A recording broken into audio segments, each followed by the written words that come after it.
Hi, I'm Rachel Gaskin and you're watching ECITV.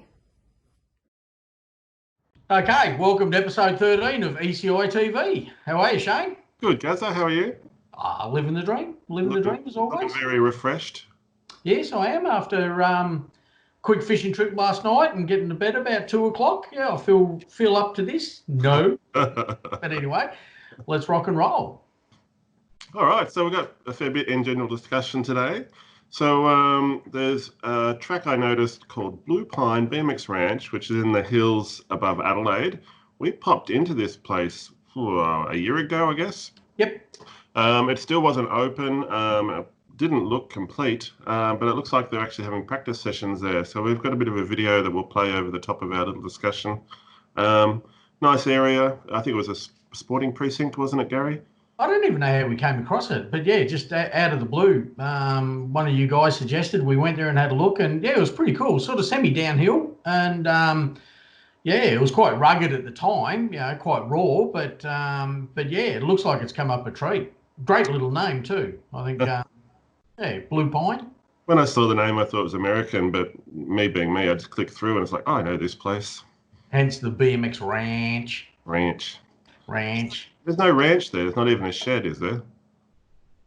I think there was a shed, but they had they even had some reasonably good infrastructure when we went there in its raw stage. You know, concrete paths and things like that. So it'd be good to see it now. Maybe the next trip to South Australia, we shall go and have another look. All right. Hi to the guys at Blewpine. And you spoke with Martin Ward. Yeah, so I was talking to Martin Ward about Sqorz. We need to get together and discuss some BSX stuff. And while I was discussing that with him, he told me about a new leaderboard functionality that they built into Sqorz, which is basically a COVID plugin. And so what that does is it's basically a training or a coaching tool. So you can see how you compare against other riders on the day at a particular practice session. So I think it gives you reaction time to the bottom of the hill, and then maybe to wherever the next marker might be. It might be at the end of the first straight or at the finish line. So then you're basically racing against the clock, and then you can compare your times to other people, either in your age bracket or against everybody on the day. And it has these nice little filter options as well. So you can look at your best 3 times averaged out, or your best time. And so it was a nice little tool. We'll provide a link to that in the description for other people to have a look at. Fantastic. The South Australian State Championships date has moved to Friday the 25th to Sunday the 27th of September at the Blue Lake track there over in Mount Gambier. Fantastic track, fantastic location, Mount Gambier, for a BMX race meeting. I know it's a little bit hard to get to for everyone. It's hard to fly in, but yeah, it's a great little venue. It's always been, you know, when we had the state of origin between South Australia and Victoria, it's always been a fantastic venue. It's a nice little town too. I don't mind going there. Got a bunch of friends that I need to catch up on, so maybe we'll head over there. I went scuba diving there at one of the race meetings. Oh, in the caves? Yeah. It was 12 degrees water temperature. It was incredible, but that's another story. Could you see much? It was just been crystal clear. Oh, like ridiculous, yeah. How well lit is it? Open caves. Oh, right. Yeah. So, Bounce Back Nationals have just been on over at USABMX, attracted 800 riders last weekend. Yeah, which is a surprise to me. I think it was 800 riders over 40 states. So clearly the USABMX riders are pretty happy to travel and not particularly scared of COVID. You know, they had 8 people on the gate and they were racing. I think it was 3 days of racing. So I'm not sure if there's been any outbreaks over there in the USABMX, but they're back at it again. You were watching the live stream earlier today, weren't you? Yeah, I was. Yep. Caught me doing that. So who's going to be next, do you think? Do you reckon BMX Australia's just about ready to open up for racing again, or do you think it'll be a while we're practicing or doing gate practice and that sort of deal? Let's hope so. Because it'll be good to be able to report on some race meetings. Krankit Bike Gear up for sale. Ross Harland has been around since 2006 and quite a successful little business, and decided to get out of it and put it up for sale, it seems like. It's a bit of a trend, isn't it? Because BMXEdge sold recently and has moved up to the Gold Coast. So it's funny to see all these people pulling out that were, stalwarts of the sport. Mm. Okay, moving right along. One of the things we're going to get right into over the next few weeks, which we'll mention, is sponsorship, BMX race sponsorship at different levels. So we discussed this with Michael last week, and it blew out to quite an interesting discussion. We thought we might try to take it a bit further and talk to industry types. So I have lined up some interviews, and they'll be later on today. So they'll be included in next week's show. So we're going to be talking to Dane from Dane Designs, who I noticed sponsors a grassroots team. Oh, hello, Bill. G'day, Bill. Hi, guys. How are you, mate? I'm doing well. Can you see me okay? I can see you. We can see you. Okay, I can see you. So I don't know if that's a good thing or not, but we can see you. We're just in the middle of talking about sponsorship, so you timed it perfectly. Okay, perfect. No, I just got your email and figured, I'll turn on my Skype and boom, there you guys were. Fantastic. It looks like you've been welcome along, mate. It looks like you've been decorating there, Bill. Actually, I don't know. Have I been? I don't know. I've been pretty slammed with things lately, which is good. So things have definitely taken a turn for the uptick, which is been a good breather. But man, it's been killing my back. I pulled my back out about 3 weeks ago, and man, trying to get some sleep has been a nightmare. Oh, wow. So basically, we're just about to start a discussion about sponsorship and different levels and that type of thing. So Okay. I guess you've been involved in the sport for over 30 years now, so you've probably got a little bit of knowledge about sponsorship. Little bit. So we're trying to give all aspects, especially the industry. So, I mean, people are probably talking to themselves, talking to each other at the track and saying, hey, I want to send an email to this company, I want to send an email to that company and ask them for sponsorship. But they probably know that side of it, but they don't realize, what's required for sponsorship and what kind of a person a sponsor might be looking for. And they may not even realize that some of the deals just might not be for them just because of requirements and the expectations might not be the same. So what advice would you give to somebody who's looking for sponsorship? I guess is a good place to start. Sure. Man, the best thing I can say when you're looking for sponsorship is be presentable, be courteous, be kind, and don't be pushy. We have a lot of people that approach us and they're pushy, they're rude, they don't like taking no for an answer, and they don't understand why their little Johnny, who's a 6-year-old intermediate, shouldn't be getting bikes for free and travel for free because, he's going to be the best thing since sliced bread. He's going to be the next Sam Willoughby. He's going to be the next Anthony Dean. And you just don't see it. And you need to jump on this now because, he's going to be the guy. He's going to be the future. And in 20 years, you're going to be really sorry that you didn't pick him up now. And we get a lot of people that are really rude that way.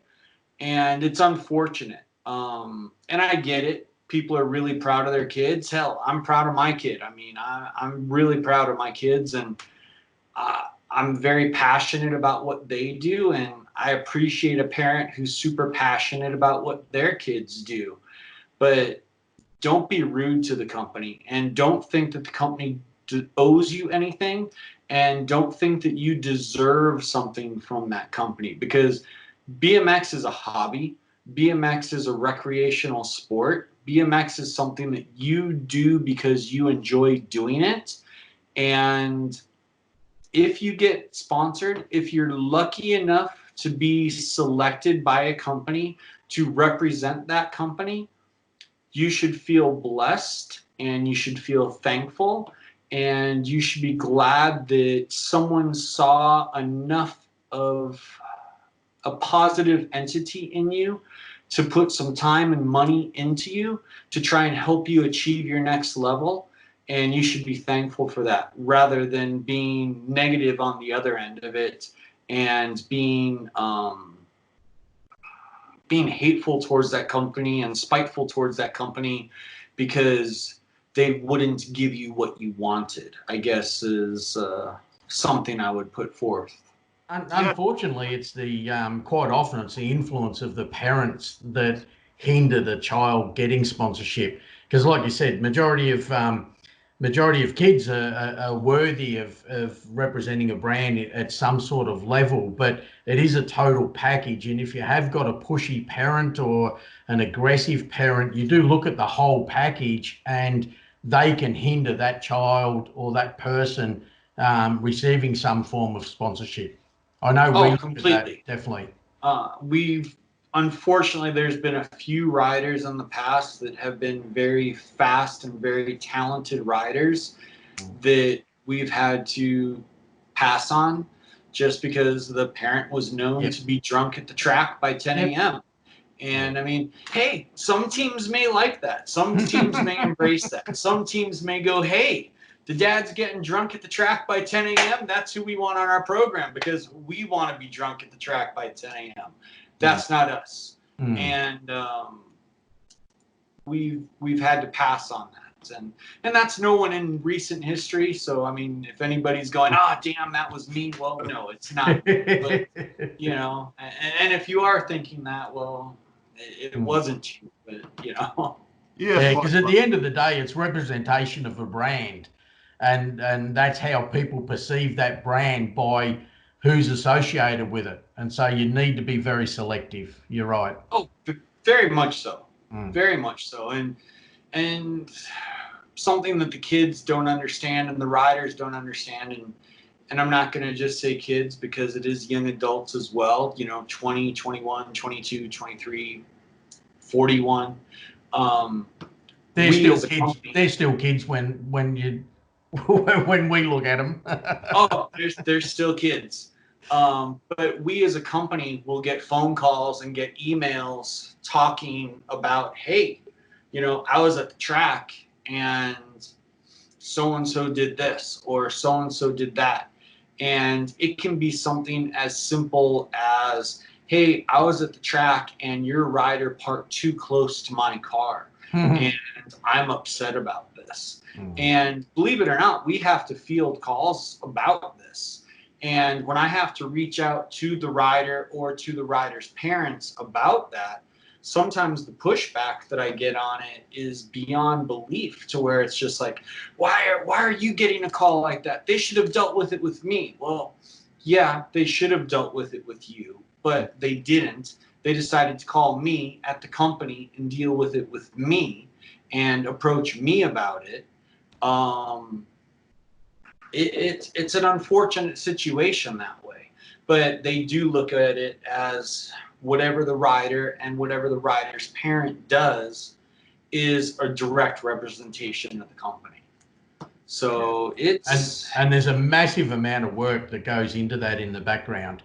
I mean, people don't realise that it's not just a case of, you know, little Johnny's pretty good, so he gets a little bit of product. I mean, the amount of work that you put in and other industry people put in behind the scenes in regards to sponsorship and teams and planning and everything like that is phenomenal. And it's just sometimes you question it, but yeah, it's a massive workload. It is a massive workload. And one of the riders stopped by here on the way to Phoenix, and they were picking up stuff heading on out to the Desert Classic National, and they had made a comment that there was a former pro racer who posted something up on their Instagram that because they were a Hall of Famer and that they were a former #1 pro, that they believed that they deserved airfare and that they believed they deserved hotels and they believed they deserved, you know, all kinds of different things catered to them at the events. And I had to tell this rider, I said, well, that's great. They may think that they deserve that, but let's really look at the world of BMX that we're in right now. Let's look at the world that we're accompanied in.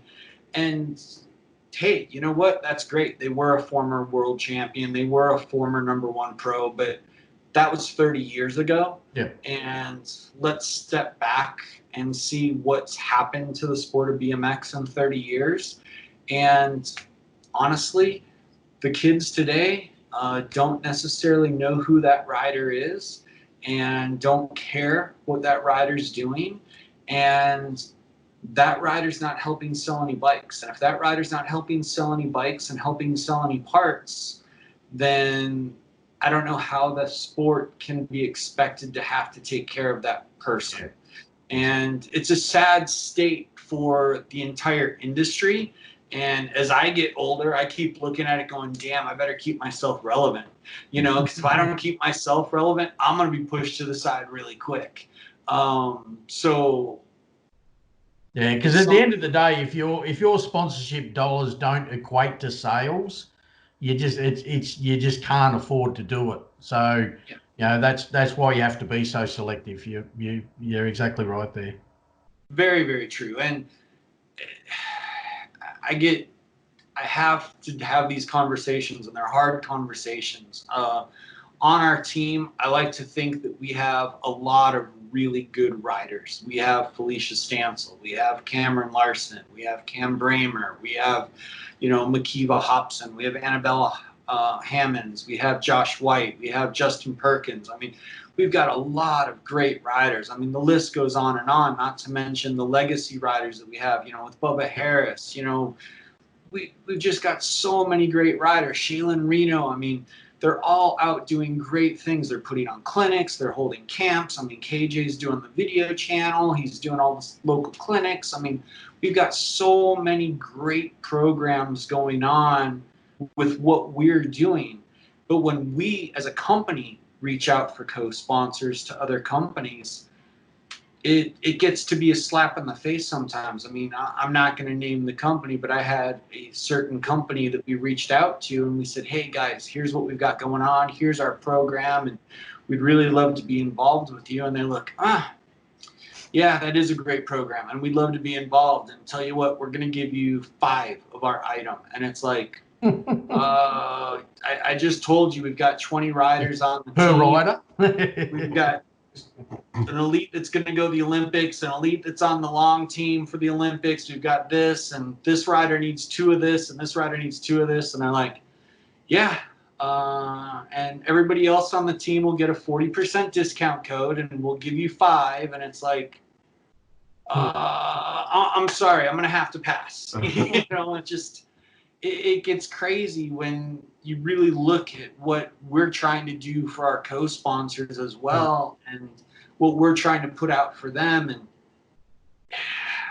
the riders don't see that when we give them their product and give them the stuff and say, hey guys, here's what you need to do. You need to do this many social tags and this many posts, and you need to make sure that the stuff's clean and the logo's out and the logos are on the number plates, and you need to do this. The parents of the riders and the riders don't always see that and don't understand that. They just think that, oh, well, how come I only got 1 pair of this, or I only got 2 sets of this? And, well, I'm sorry, we're working for you as hard as we can, and maybe if you do your program a little bit harder, maybe it'll make it a little bit easier for me to be able to do a little bit more for you. But I don't know. It's a frustrating world we live in with some of this stuff right now. Definitely. Do you spend a lot of time trying to educate people to sort of get with the program and make it easier for you? More than I would like to. Melissa and I had a conversation about it just a couple of days ago, where we have a secret Facebook page that's just for the team and just for the team parents. And we try and do little classes as far as, hey guys, you know, we just posted this video. You need to make sure you share it. You need to make sure you comment on it. You need to make sure you do this. We need to do this. Or, hey guys, we just got the box of X parts in and we just shipped them out to you. All the trackings have been sent to your emails. When you get it, make sure you do this. Make sure you do this. And it's discouraging sometimes to see that they'll read it, but then they never act upon it. And it gets even more discouraging when you'll see that they read it, and 2.5 months down the line, they'll go, hey, when did we get these? I thought, I didn't realize that those came in. Yeah, we actually shipped it to you 2 months ago. Oh my God. Oh yeah, I did get those. So Really?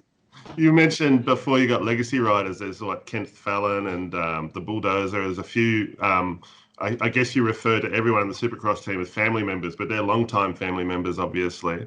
Correct. What is it about those guys that obviously don't race every weekend that makes you keep them on the roster and keep supporting them? Well, there's certain riders such as the Bulldozer, Kent Fallon. The legacy riders. I'll start with Randy with the Bulldozer. Randy started riding with us as a 16 expert. And Randy really learned the program and did what he was supposed to do and truly became family. He traveled to the races together. We broke bread together. He did what he was expected to. When he got new product, he made sure that he represented it well. We never ever had a complaint about him. All we would ever get would be positive calls about saying, oh man, Randy was out here at the track and he was showing me this, and oh man, I need to get one of these, or oh hey, Randy let my kid borrow his bike, and oh hey, I need to get this, or hey, Randy helped give my kid this little clinic out at the track and he wouldn't take any money, so you know, how can I send him a box of cookies, or how can I do this? And it's always super positive energy and vibe that we get about Randy. We always get super positive feedback about him. And this is going back 20 years now. I mean, Randy's been with us since 2001. So 19 years he's been with the program. So he's been with us as an amateur, an A pro, a double A pro, a vet pro, and then back into amateur. And I'm super happy now that yesterday he actually called me up and said, hey, Bill, Charlie's ready for a uniform. He's ready to race. So his son is now 4 going on 5, and he's actually out at the track. And it's funny because Randy's son and Mike Day's daughter are out at the track battling. We're practicing together, and it's so great for me to, you know, to see the videos. And you know, Randy will send me videos, you know, of Charlie going, Uncle Bill, you know, have a good day, you know, and it truly is family. And that's what it's about. That's the camaraderie about it. I mean, he eats, sleeps and breathes Supercross, and we'll do anything for him, and he'll do anything for us. Mikey Brabant, you know, similar type of situation. Mikey's been with us for 10 years. Kent Fallon, he's a little bit further away from us, but very similar situation. He started with us in 2005 as a double A pro, stayed with us a couple of years as a double A pro, went on to an amazing vet pro career, won, you know, 3 back-to-back vet pro #1 titles, and is still now racing vet pro at, geez, 48 years old. You know, I mean, he just refuses to, let me try and turn off the ringer on that, sorry. He refuses to classify back to amateur. He's going, no, I'm going to stay vet. I'm going to stay vet. And he still goes out there and makes those vet pro mains and gets on those vet pro podiums, you know, at 48 years old, 46 years old, whatever it is. And he still, you know, is repping Supercross and out at his local track. And his kids, Tristan and Logan, you know, they're great kids. And, you know, I was super happy to where I built the first Supercross balance bike, you know, for Tristan when Tristan first, was 1 year old. Yeah, 1 year old. We built a, you know, little Envy Easton tube, little Strider frame for them. And, you know, they're part of the Supercross family. And that's part of what we do. And I mean, same thing with Bubba. I mean, Bubba's been on and off the program forever, but I've known him since he was 10 years old. So with knowing him since he was 10, sorry, let me do that real quick. My music blasted up in the background for a second. But I've known Bubba since he was 10.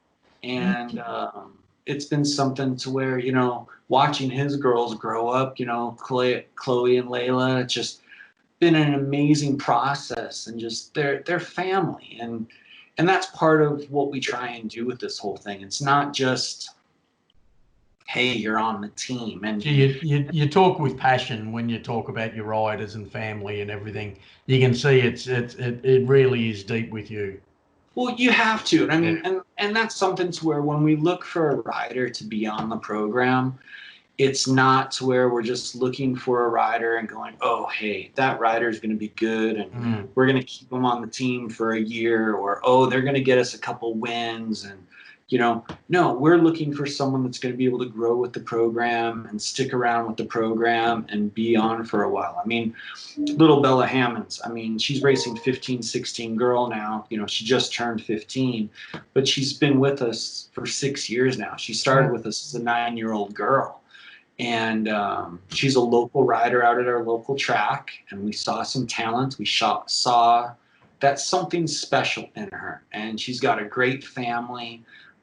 She's a great little girl. She loves to ride, loves to jump. She's got that spirit in her, and it's just something to where it's like, okay, this is someone who we can see that we can bring along on the program and bring along on the ride. And it doesn't always work out. Unfortunately, we've had plenty of them where, we get burned, or I don't want to say we get burned. It just doesn't necessarily work out. The meeting of the minds don't always meld the way that you'd like it to be, to where they've got a different trajectory that they'd like to go on than you'd like to see them go on. And there just comes that point where things need to separate. And, it hurts. You take it personal. And if you don't have all that passion in it, you're not going to take it personal. So, I mean, some of them hurt pretty bad. Some of them you're like, okay, good riddance. But most of them you're like, geez, I put so much into them. But it really is something where you put a lot into the program, and you want to make sure that the program goes. And I've got nothing but the highest of hopes for all of our riders, and I want to see them succeed on the highest of level that they possibly can. And that's our goal. I want to make sure that they can achieve their dreams, and helping them achieve their dreams helps us achieve our dreams. So it's a win-win for everyone. So chasing a #1 title isn't necessarily going to land somebody a sponsorship. It's more about being a complete package. No, it's I don't think there's ever been a single rider that's ever landed on our team because they were chasing a #1 title. We've always been proud to say that by being on the Supercross program, you're a great person who just happens to go fast. And that's the way that we really like to look at it, is that, if you're a great person and you just happen to go fast, well, then awesome. Good way to sum it up. Yeah, that's the way that we make it happen. All right, Bill, I think we need to cut it off, or we'll be talking all day long. No, I'm sorry. And I didn't mean to jump in the middle of your guys' conversation, but I got perfect timing. Turned on Skype, and poof, there you guys were. Thanks very much for your time, and we'll catch up with you soon. Sounds good. You guys have a great day. You See you, too. Bill. Thank you. All right, so that was good that he's jumped in the middle of that, and perfect timing.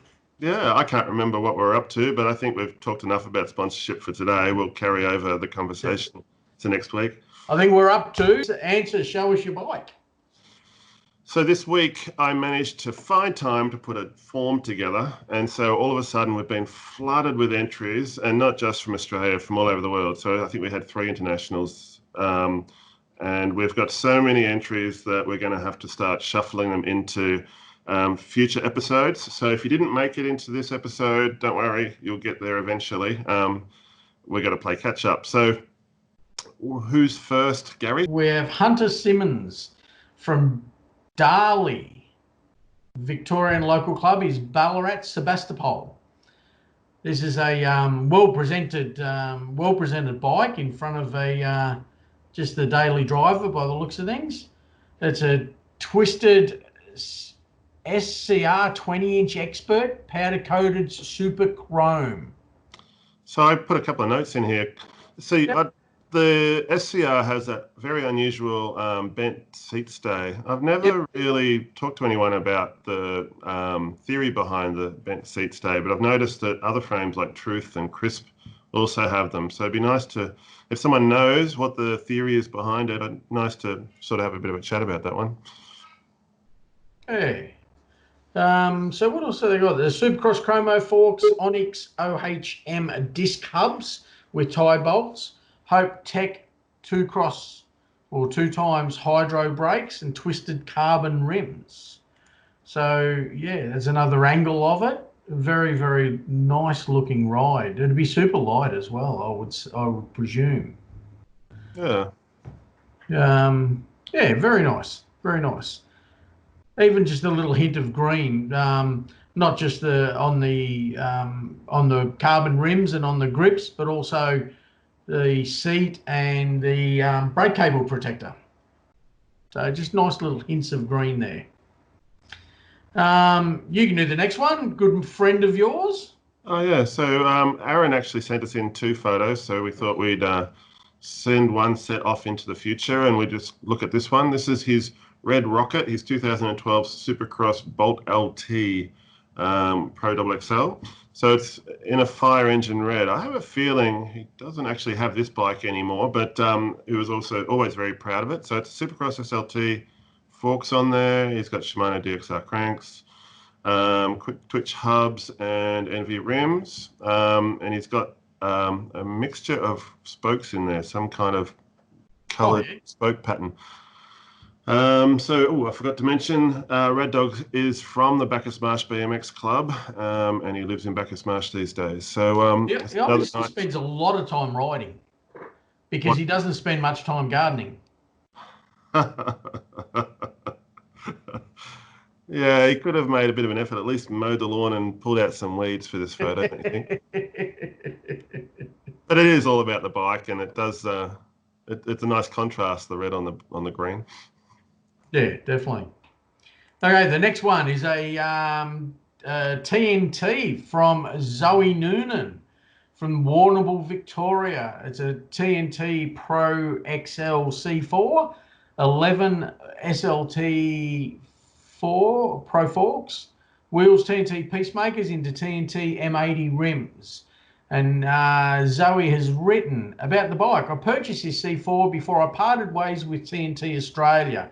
I'm using XS LSP 175mm cranks, 11 Pro bars, profile stem and seat, Catalyst pedals, Tioga Faster X black label tyres and custom transgender colour stickers from Dean Miller at On Point Racing.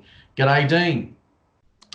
And pink ODI long neck grips. I'm also running answer brakes and hope I race this better than my Superfong. Obviously, my plate has changed from yellow to blue. So this would be our first transgender entry.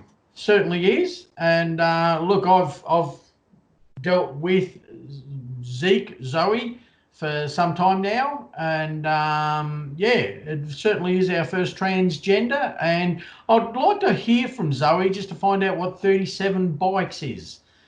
It's a bit of a hashtag that she's using, and obviously on a banner of 37 bikes, so if you can just shoot us an email, Zoe, and we can plug 37 bikes.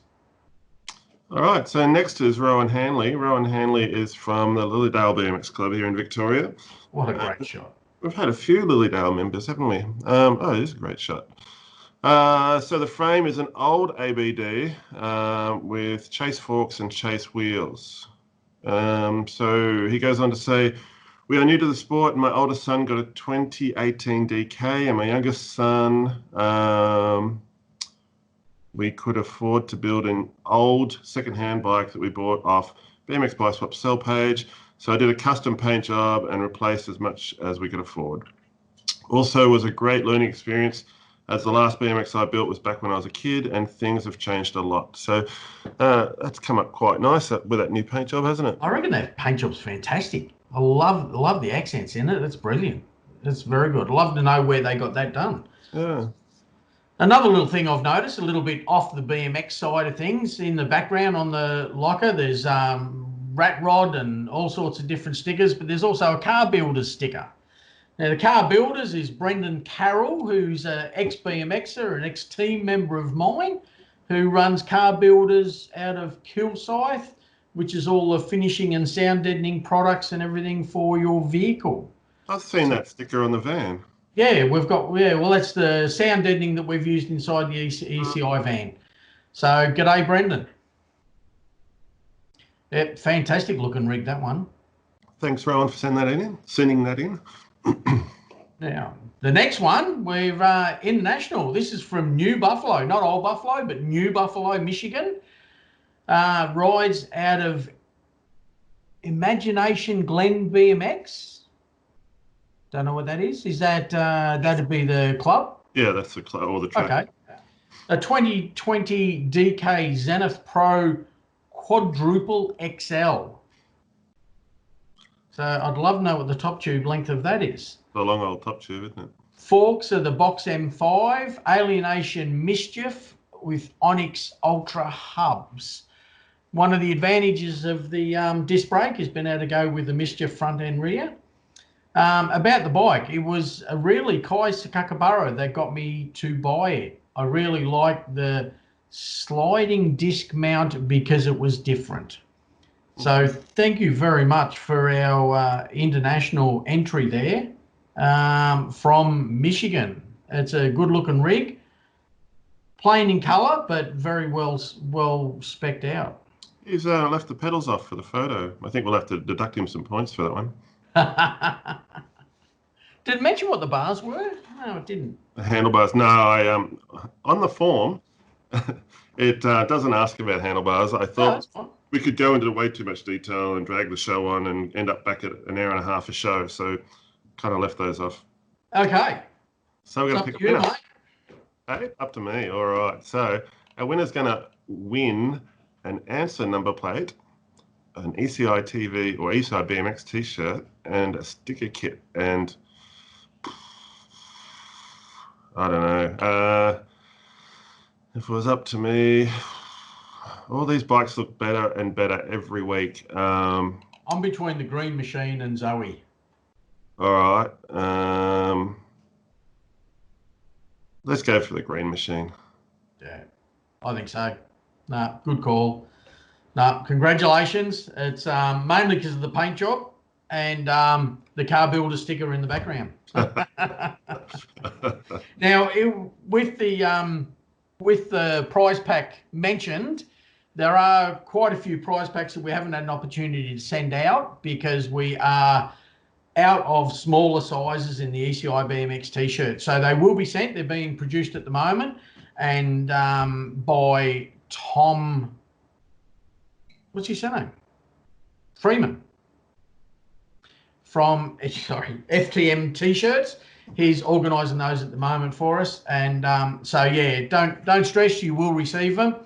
It's just a little bit delayed at the moment.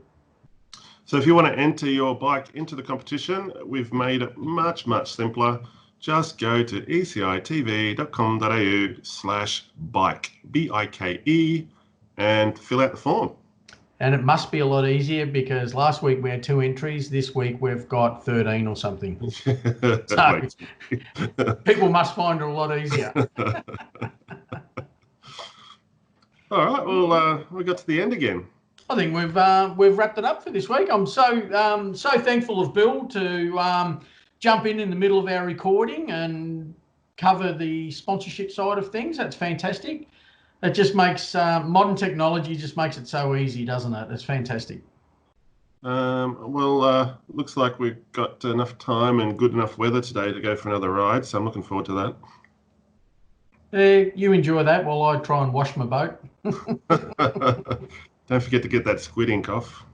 Okay, well, anyway, that's a wrap, I think, and thanks everyone for their entries. Thanks, Bill, for his input, and thank everyone out there for watching and supporting ECITV. I think it's I think we're getting a little bit of a following and enjoying being able to bring some news, and we'll enjoy a lot more when we can start reporting on race meetings. If you want to see the latest episodes as they're released, make sure you subscribe to ECI Imports on YouTube and ECI TV BMX on Facebook.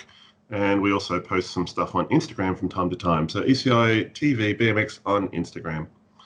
All right. That's it from me. That's it for me. I'll catch you next week. See ya. See you, mate.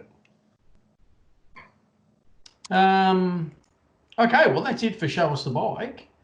I'll turn, whoops, push the wrong button again. Go on, you guys. I'm so good at this. Sharing. Have I stopped sharing yet or not? I'm still looking at a photo, which is probably better than the options. There you go. No. No, still looking at a Windows. Ah, there you go. I found it. Found the right button. No, Sorry about that. Wrong one. Oh, I know. I'll push my own buttons. You got to center yourself in your video. You're off to the side, mate. Hang on, off to the side. The camera had moved. It's trying to pull away. Is that better? Yep. It's trying to get away from me, yeah. I wonder what's Blewpine Ranch. I don't know. It's a pretty cool name for a BMX track, I reckon. I like the BMX Ranch. I reckon that's pretty cool. When we were coming up with a name for BSX, when we registered the club, I wanted to call it Action Park, but everyone looked at me funny. Huh. Alrighty, how's me head look? You really want me to answer? I don't know how I can stay polite. Yeah, it looks great. You mean stay polite? Yeah. I can see that. Well, become polite. I can see that tone in your face. Enjoy, guys. I'm not sure how we're hanging out, Bill. Van's valve caps. Oh, hang on a sec. Save.